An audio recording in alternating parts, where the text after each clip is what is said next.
Keep Scotland Beautiful, Youth Climate Action, Film Training, Week 2, Constructing Narratives. Track 1. What is a narrative? The definition of a narrative in the dictionary is a spoken or written account of connected events, a story. It's a story, but it's more than that. It's the telling of the story, how the story is told. That's why this week is called Constructing Narratives rather than Telling Stories. This week is about the mechanics of how storytelling works across various forms of filmmaking. A lot of story work is about subjectivity, your approach to it. So please do feel free to disagree with me in any of the following points, as a discussion around storycraft allows us to build our language around it and take ownership of approaches and ideas to make the most of them for ourselves.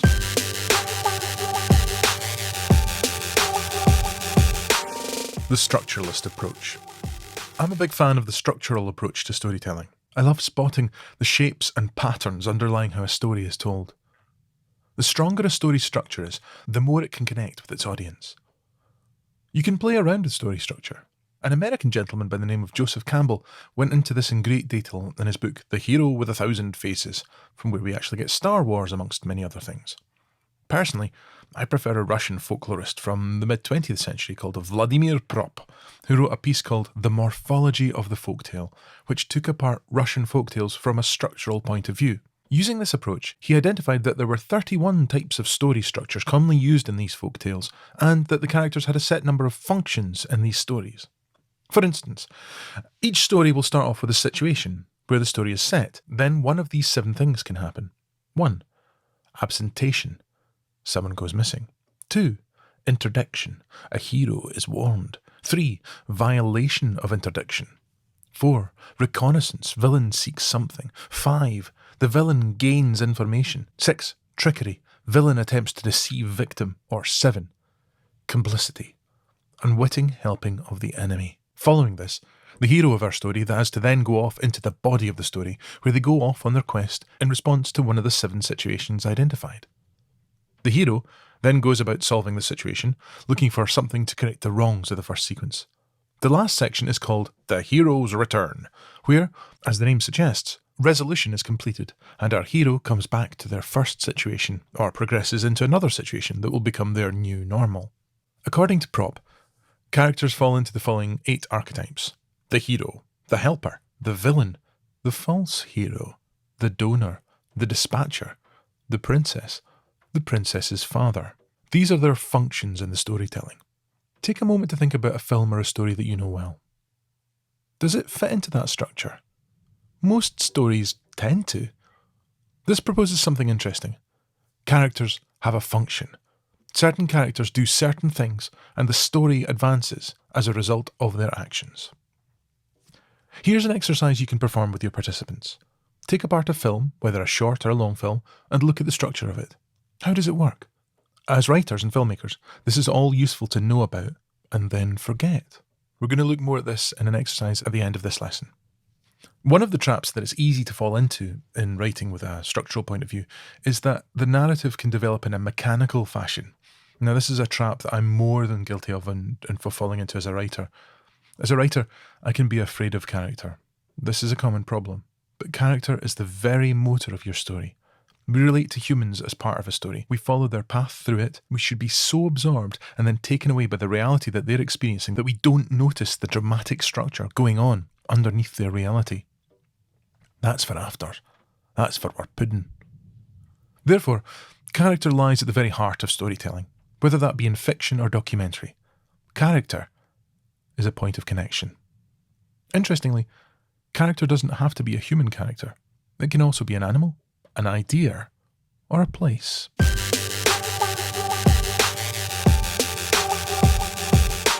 Climax and mini-climax. Stories need to keep us interested. If not, we switch off. They have to have dramatic tension to keep us hooked in. In light of this, one of the most useful structures to be conscious of is that of the climax and mini-climax structure. This comes from Martin Eslin's book, An Anatomy of Drama. Have a look at the structures and the diagrams for this section in the handout that goes with this lesson. It's a bit like the Joe Ha Q approach we've looked at in week 1. A represents the start of the story, and Z, the end. The arc structure represents the story arc going from the beginning to end. If no drama happens at all in that arc, it's really, really dull. I love you. I love you too. The end. No drama, nothing interesting at all. But if you organically develop points of drama as the story progresses along the way, suddenly there's a bit more interest, a bit more suspense. You can then develop this further to allow each point of action in the story to have questions built into it. What's going to happen here? You can mine down into this very deeply and lead to some fascinating stories. It's like an amplified version of life. Will Alistair have enough green tea in the box? Yes! But hold on. The kettle. Is there any water left in there? Is there? There's just enough for half a cup, not a full cup. No! And now the kitten is asking to be fed. Will the drama never end?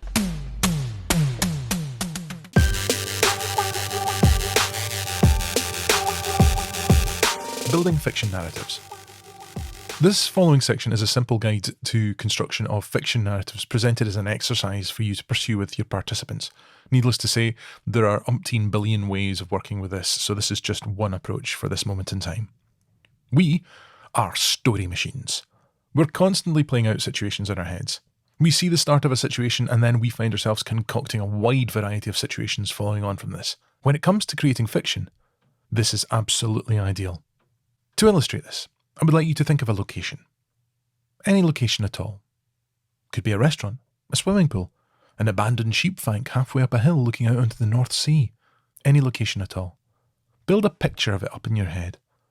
What are the colours you see there? What are the shapes of the space? If you were to shoot in close-up, which aspects of the space would you shoot? If you were to shoot an establishing shot, where would you place the camera? Now let's put some characters into it. Who uses this location? Does anyone work at this location? Does anyone pass it by? What do these characters want? What do they want more than anything? Let's put another character into the mix. Who are they? Where have they come from? What do they need to be happy? Are they happy? What would take their happiness away from them? How could they go about trying to recapture the happiness that was stolen from them? Put more characters in there. Make it come to life with a variety of people with a whole mixture of needs. Find out what they need to be happy. Now, put some of the characters' needs in opposition to each other. So, if Susie needs some quiet to go to sleep, what happens if Barry wants to practice the love song he's written for Hugh and the only place he can do it is out behind Susie's back door? If you put the character needs against each other, you get conflict. And where you get conflict, you get drama. Your actual drama. Generally speaking, the longer it takes for a character to get resolution for their need, the more storytelling opportunities you can explore. Put more obstacles in their way. For the sake of simplicity, put in obstacles that are native to the reality of their story. Saying that though, some of the most interesting storytelling comes from where two or more realities clash and a new consensus of reality is established. That sort of thing can keep your audience really guessing. If your group are up for it and able, you can explore the clashing realities where a second group of characters or character on their own bring in another reality along with them. If not, keep it easy and stay with the one unified reality. One of the best storytelling examples of clashing realities I know is the very playful movie Tucker and Dale vs. Evil. This is where two middle-aged men from the country go to their cabin in the woods to try and relax after a difficult period in their lives. Try as they might, they can't get on with their break, as some young students, out on an adventure in the woods, keep falling into the machinery around their house and dying. It's a flip on the classic cabin in the woods approach to storytelling, and it's really enjoyable. It's not a family film by any means, but it's a really nice way of looking at story and realities within stories. Back to the exercise.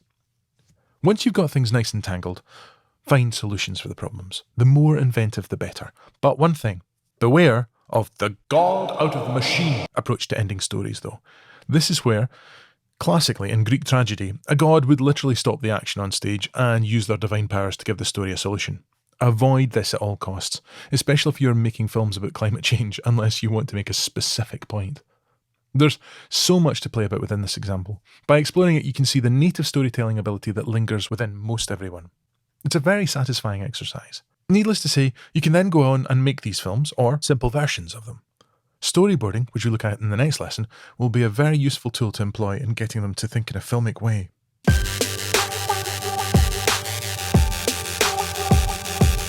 Genre storytelling. Each genre of film has its own particular tropes of storytelling. We know when we're watching a romantic comedy partly because of the will they, won't they tension in the character relationships. Interestingly, horror and romance films often share a similar structure, one about distance. In horror movies, very often character A is trying to keep as far away from monster B as is possible. The drama happens when they get closer and closer together, and the mini-climax is being as one escapes from the other's clutches, until at the end, when they find themselves in close proximity to each other with seemingly no chance of resolution other than a horrific outcome. And then, at the very last minute, an unexpected resolution appears, planted earlier in the story, which brings the story itself to an end. Romantic comedies can follow the same structure. A very simple example would be character A is oblivious to character B's existence, and is always moving away from them, pursuing their own interests because they don't know they exist, whilst character B is totally smitten with character A and trying to fall into their sphere, to be close to them, to prove who they are and prove their worthiness for affection. Character A then moves on to the next situation, and B has to contrive ways to get closer to them and further affirm their attractiveness. So on, until they are in close proximity and a kiss is had. These genres can be brilliantly subverted for some great storytelling approaches that lift them out of cliché and into something else. Please watch the example clips on the handout for this session for more illustration of this. Cliché is something interesting. It's a common language. We all know what's going to happen when you encounter a cliché. That's what they are. But what's really interesting is when you take a cliché and make it your own and push it into another area, develop it and use it to advance your storytelling and surprise your audience. Be aware though, this is dangerous territory, so be careful as you're on deadly ground, which happens to be one of the worst Steven Seagal movies. Actually, hold on. Are there any good Steven Seagal movies?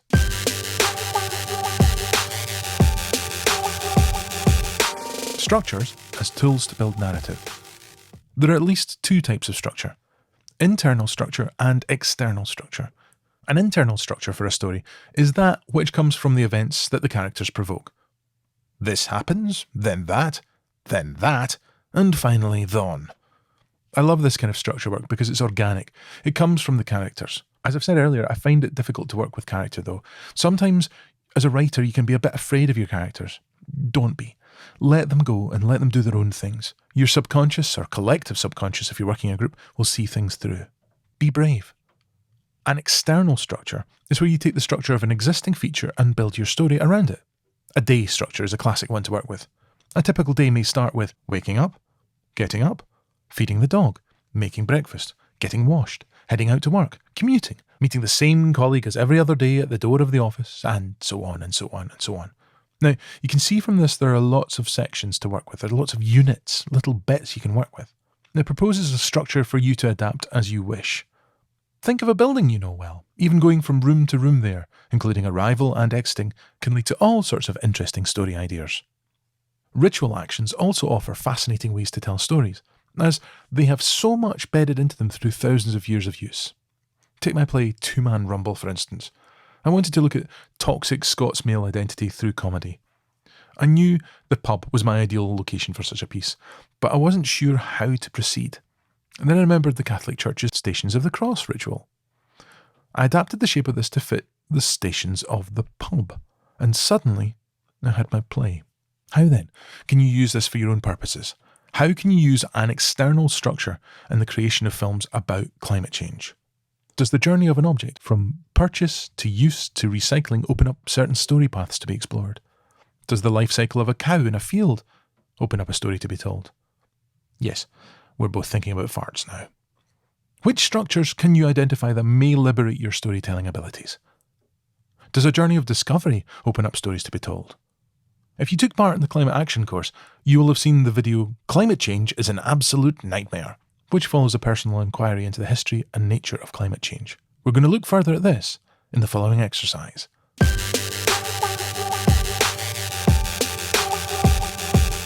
Exercise. As an exercise for yourself, I would like you to watch Climate Change is an Absolute Nightmare again, and take it apart from a filmmaking perspective. Applying our learning from last week and earlier on today, How does the filmmaker use shot types, camera movement, and cutting rhythms to draw us into his story? This film features frequent cutaways. Why does he do this? Where did the cutaways come from? Why is this? Then ask yourself, does this film work for you? If so, why? What can you learn from it? If not, why?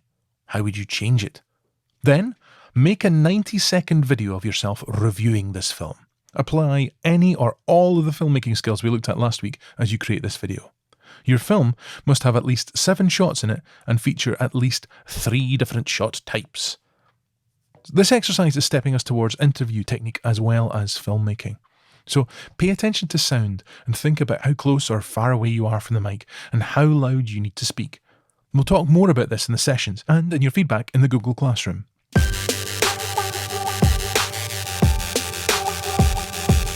Conclusion. That's enough input from me at the moment. The next audio file, or podcast, is going to look at narrative construction in documentary, advertising, and how storyboarding can help you start to visualise your film. Right, sure the maha. Macha shout out. Away out with you. Away and make interesting films. See you again soon.